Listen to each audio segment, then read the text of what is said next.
What's going on, everyone? This is Fighting Words with Kevin Shelz. I'm Shelz. Kev, A-Count Sports. Yes, sir. What's going on, bro?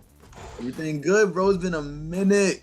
Been a minute. A lot has happened since. A lot has happened. Listen, man. I've been chattering. We're on the same wavelength. Got the white tees going, you know what I mean? Usual, as you were pure white. We trying to stay innocent right now. There's a lot of crimes, a lot of criminal, a lot of controversy been happening. Right? And this was supposed to be Nate Diaz's last fight. No titles on the line. He missed weight by about 6.5 pounds. No. Whoa. Let me stop it right there. Saying there was no title on the line, just saying that is not the full picture. Okay. That was low-key a number one contender fight because they was setting up Khamzat. To lay waste. Let me go a little further back. If Leon Edwards had lost that fight like expected, Khamzat was next if he had beaten Diaz as he was expected to do.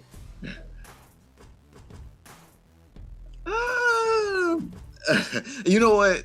That was a contender. I do think Khamzat was pushing him. Yes. He was definitely pushing him. Look, he pushed himself. He beat the way he beat Gilbert Burns.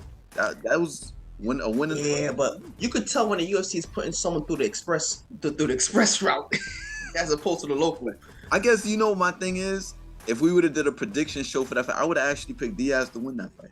So that's why, in a way, I don't think he's necessarily that sacrifice. I think the UFC was taking a chance, a real chance, because this is Diaz's last fight under contract, I believe. Yeah, so and he wasn't. They was taking a chance. I don't think they want him to leave with that win. If he would have left with that win, that would have messed the whole division up.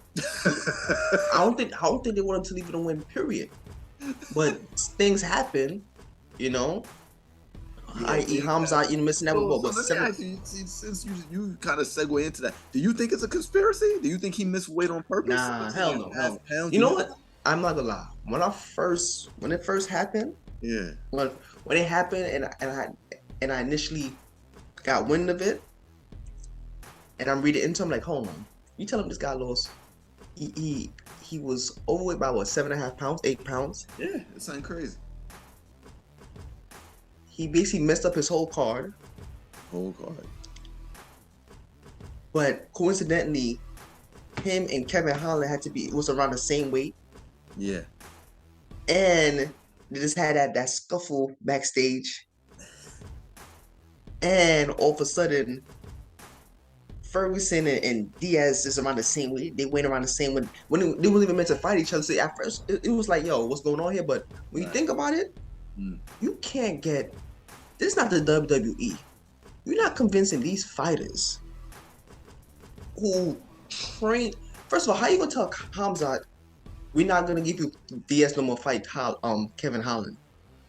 That's like, bro, that's like trading in gold for copper. The tension that fight would have brought. Nothing on Kevin's skill set, but honestly, the fight that was supposed to happen was Khamzat and Diaz, and that was the fight that they were setting him up to go for that title shot.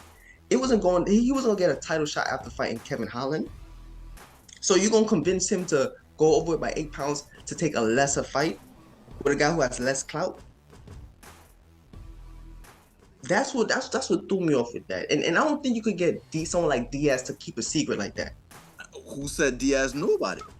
He didn't miss weight.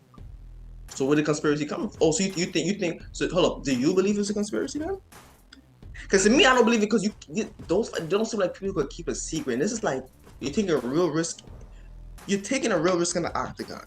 Whether you fight a Diaz or a Holland, you're exposing yourself to potential damage. So you're gonna risk the damage against a lesser caliber. When I say caliber, not skill set wise, I mean like the fight where attention brings more eyes on you. The more eyes you have, the more push you get for your career. The fight that would have had more eyes on Khamzat would have been him fighting Diaz. So you can convince him not to take that kind of fight, but expose himself to the same kind of risk for less attention. Even though he do believe he's a beast and things of that nature, it's not practical. It don't make sense. You sold me on one thing that you said that makes me think it's not a conspiracy. You moved me on one thing. You said, do you think everybody could keep a secret? I don't believe that. So because That's of that, well, I don't think so. Because of that, but I do think. I just think it's to miss weight by that much is that's crazy. That's crazy. Well, what was the game plan? I'm just gonna come in and they're gonna have to accept the fight anyway because it's Nate Diaz. He'll take the fight anyway. According to him, he did say the doctor told him not to go further. He said he was willing to. He said he could have cut the weight, but he said the doctor was too dangerous to do so. That's what he said. So he didn't tell the UFC brass this. I mean, how long ago did the doctor tell him? Because I mean, you talking about cutting weight? How long did he know he couldn't make that weight? See, that's that's where I think maybe they might have known ahead of time. With the strength for that, because I think that's weird. Because him not, I mean, I don't think he would risk his payday. I mean, if you know that's my point though. Wait, I'm pretty sure you're gonna say to the UFC maybe a week in advance, yo, I can't make this. What else can what can we do? To go up there, that's so negligent. That's so blatant to go up there. Do you think they had a whole week and still and knew from a week ahead of time that they couldn't make the weight? You think I think that's even more reckless. But you think he just knew and just didn't say anything? Nah, I really think they. Because I know he didn't get on the scale and think he was magically gonna lose 6 pounds. Honestly, what I think happened is that. You know what it's like? It's like you gotta study for a test, and you got a whole month to study for this test. And for the first 3 weeks you're not doing nothing because you think you got it in the bag, and that last week things start coming up that you didn't plan to come up, which taking more time from you. Yeah. And then before you know, the test is tomorrow. You only done read one page in your textbook, and you trying to figure out how you're gonna cram all that information in your brain before in the next 12 hours. I think what happened was they didn't set the timing right. For whatever, something went wrong in that camp. With the time wasn't set right for the cutting, and as it was getting closer, they probably still held up the. Well, Khamzat at least said that he could still make the cut, but the doctor said, "Listen, this is too dangerous." That's what I think. Something didn't go right with the timing. All right, so let me ask you the second half of the question, the initial question. Basically, so your boy, Conor, my boy, your boy, our boy. Let's say our boy. Let's say our boy. But I'm not mad at what he's asking. He basically said pretty much when guys miss weight. Well, he's basically said specifically in this case, Khamzat didn't take it serious, laughing on the scale and everything like that. He should have got pulled from the card, as opposed to the UFC basically changing the whole card to get him to include him. Oh, do you think they should have pulled him from the card? I mean, that's just 6.5 pounds is ridiculous. That's just ridiculous. Okay, let's talk about because he didn't notify anybody. Yeah, I can understand. But yeah, he thought he couldn't. From his side story, he thought he could have made the weight cut though. Nah, get out of here. 6.5 pounds. He knew he wasn't. 7.5. Even worse, he knew he was gonna make it. When people miss weight and they actually trying, it's like Oliveira, a pound and a half at the most. Pound and a half. Bro.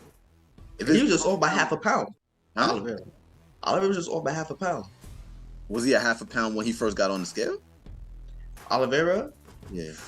I can't remember. Well, either way you look at it, he missed weight. But I mean, that's not blatant. I think we can all agree that wasn't blatant. Missing weight by that, without even notification. Come on, man. You know you ain't gonna make that weight. You got a scale in your room. Come on. Yeah. Man. You know you ain't making weight.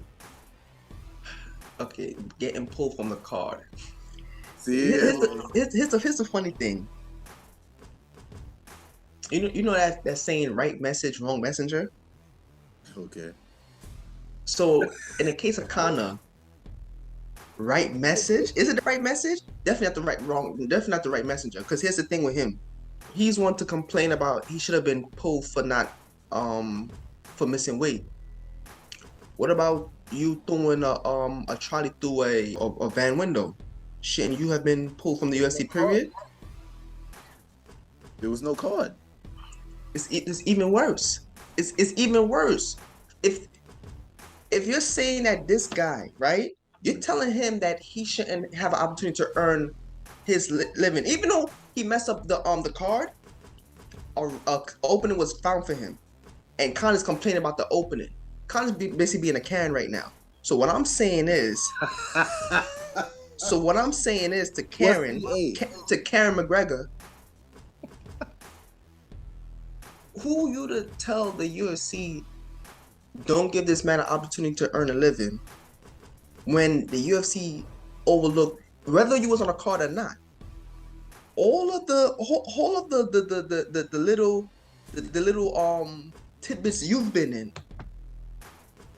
The UFC never said to you, you don't deserve an opportunity. You no longer have an opportunity to earn a living here. So who are you to tell another fighter you don't deserve an opportunity? Because if you don't fight, you don't get paid. So if the UFC gave you another route, and you're talking about an organization who moved the whole fight for a guy who was on a card but had with the steroids? Yeah, what was it called again? The theory they had, it was the micro. I don't know the name of this theory, but they basically was telling us, from what I heard. So you're talking about an organization like this. So if we didn't pull a guy like that from the card for that reason, why would we pull him from the card? Like, you gotta be consistent. So if you're gonna hold everybody to a certain standard, you gotta hold everybody to that standard. You can't just say we're gonna pull Khamzat from the card for missing weight. Even though you're right, you shouldn't miss weight. You shouldn't miss weight. But there's a lot of things. I'm not defending what he did. But what I'm saying is, if you're gonna dish out that sort of punishment, 'cause that's the most serious punishment. Pull a guy from a card is telling him you can't earn a living right now. Okay.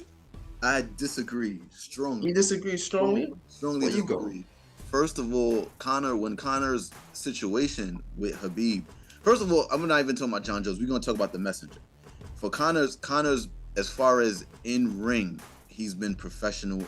As far as his weight, he's always made weight. As far as I know, he's always made weight. His situation with Khabib was personal, and he wasn't the only instigator of that. Like, there's video of Khabib with a bunch of other people grabbing one of Conor's people up and slapping him up. Yeah, what's his name? What's his name again? That's how it started. And all of that happened with no fight sign. We're talking about professionally. He was supposed to make a weight obligation, and he missed it by a mile. There was no effort put into this, bro. Okay, weight by that much, bro, and not notify the company. You can do that apparently, but I'm saying you shouldn't be able to do that. There was an agreed weight. Yeah, a lot of these fighters. What's the name had was beef, and there was no fight. It still doesn't justify the actions. I'm not saying you're talking about morally. I'm talking about professionally. You're talking about two different things. I'm talking about professionally. Conor McGregor's always made weight. That's the first thing into getting into a fight. He's never been stripped of a title because of that or anything like that. Anything like that. We're talking about somebody that missed weight, laughed about it, had a whole incident backstage where could have threw off. They say he went after Holland and got shots in. He could have destroyed the whole card outside of that. And he knew he wasn't make weight on top of that. Come on. How long? If a doctor told us, come on. Let me hit you. Conor McGregor has never jeopardized any fight card he was in. Hasn't happened. Let me hit you with the professional with your professional angle that he's always been on point professionally. I mean, I hate going on Conor. This is the genius of Conor. Like, honestly, this is the genius of Conor. Like, outside of these things that he hits on social media, he's within the MMA world. He's not even the USADA pool anymore. So it's like staying relevant. He's like, yeah, he's up there with Henry Ceruto and Brian Swart. Like he's just a genius at this. So, but anyways, professionally, companies usually have a clause whereby it's like a moral clause. You're talking about being professional within the context of your job. It's a moral clause, meaning that if you do something outside of the job that jeopardizes the brand of the company, they have every right to cut you from our organization. Meaning that you're supposed to carry yourself professionally within and outside the organization. I'm pretty sure that because of the nature of what the fight game is, these fights get away with a lot of things that if they were in another profession, their careers would be over. Yeah, but especially if you got beef, like real beef. Yeah. But go ahead. But here's the thing, though. I still do believe that there's a certain line that if one of those fighters crosses, this isn't. It's gotta be a very extreme line. Like, This is something like when these fighters caught, they will be cut from the organization. Yeah, absolutely. So that being said, whether you're in or outside the octagon, whether you sign it on the dotted line or not, once you are a contracted fighter to UFC, how you carry yourself in public, wherever you go, whether it's in the octagon or outside the octagon, is affecting your career and your right to earn a living there. Right. So that's the context I put Conor in. You're right. He never signed a contract and jeopardized that fighting bout, but he has done things outside the octagon that jeopardizes the brand of the UFC and his own brand, and the UFC never batted an eye at him. So to me, he's a low-key hypocrite for telling Khamzat he shouldn't earn a living for missing weight. I'm not saying it's not professional, but I'm just saying it's the wrong messenger. Okay, so first of all, and I'm not justifying Conor on any No, level. we're not just finding any of this. We're just saying, is he right or wrong? I'm thinking about both incidents that we're talking about. That the incidents with the old guy in the bar, Conor was retired, quote unquote, but he hadn't fought in a minute. He was in the middle of a long layoff and retired. Nobody even knew he was gonna fight again. Let's put that into context, because I remember that. When that happened, there was nothing on the docket. He announced the retirement. Nobody thought he was gonna retire, but there was nothing on the docket for Conor McGregor. When that happened, he was promoting his whiskey and something went down. Had nothing to do with the UFC. It was something personal, went down, boom. They want to drink his whiskey, that went down. If I don't have any plans on fighting with you or anything, like I'm not under the company. He was having issues. Remember, he was trying to get, I don't know if I want to say out of his contract, but when he was trying to fight Floyd, him and the UFC weren't on good terms, bro. So to say, if I'm trying to get out of contract with you and I'm not really messing with you like that, why do I have to honor? Like, it's different. Like, I'm not gonna feel obligated to hold a standard for anything.